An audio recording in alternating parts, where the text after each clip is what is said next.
আসসালামু আলাইকুম। তো এর মধ্যে আমাদের আলু গাড়া প্রায় শেষের দিক, আলহামদুলিল্লাহ। তো গত কয়েকদিন বৃষ্টির কারণে আমাদের আজকের আলু গাড়াটা পিছাই গেছে আর কি। তাহলে এতদিন আমাদের আলু বের হয়ে যেত গাছ। তো যাই হোক, এখানে হচ্ছে আমাদের আলু। এই দিকেরটা আমরা কালকে লাগাই দিয়েছি, আর আজকে এখন শুধু এতটুকু বাকি আছে। তো যাই হোক, চলেন আপনাদেরকে দেখাই আমরা আলু কিভাবে লাগালাম আর কি। তো এখানে আমাদের যে এই এক লাইন এই দুই লাইনের মধ্যবর্তী দূরত্ব হচ্ছে আপনার 60 সেন্টিমিটার। আপনারা আপনাদের জমি ভেদে এটা কম বেশি করতে পারেন।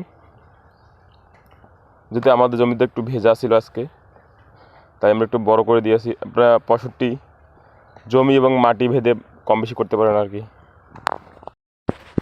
তো এখানে আমাদের লাইন থেকে লাইনের দূরত্ব 60 সেন্টিমিটার। এটা একটু কম বেশি হলে সমস্যা নাই। আর আলু থেকে আলুর দূরত্ব এটা কয়েক রকমের হতে পারে আর কি। যদি আপনাদের আলু চিকন হয় তাহলে দূরত্বটা কম, আর আমাদের আলুর সাইজগুলো একটু মোটা মোটা, এই জন্য আমাদের দূরত্ব একটা বেশি। অর্থাৎ আপনারা যদি পুরো আলু দেন তাহলে 25 সেন্টিমিটার, এখানে আমাদের আছে 25 সেন্টিমিটার। আর যদি আপনারা আলুটা কেটে দেন আর কি, অনেকেই কেটে দেয়, যেগুলো সাইজ বড় বেশি বড় ওগুলো কেটে দেওয়ার আলুর সাইজ, ওই আলুগুলো দিলে আপনার একটু দূরত্বটা কম দেওয়া লাগবে, কারণ বেশি ঘন দিলে আবার আলুর যে গাছটা বেশি ভালো হবে না। তো এখানে আপনারা ওই যে কেটে দেওয়া আলুর দূরত্ব দিবেন 20 সেন্টিমিটার। আর সার কী সার, রাসায়নিক সার দেওয়া লাগবে ওটা তো আমরা আগেই বলে দিয়েছি।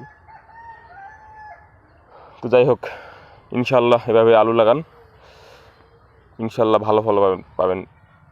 তো যাই হোক, আমাদের জন্য সবাই দোয়া করবেন। আসসালামু আলাইকুম।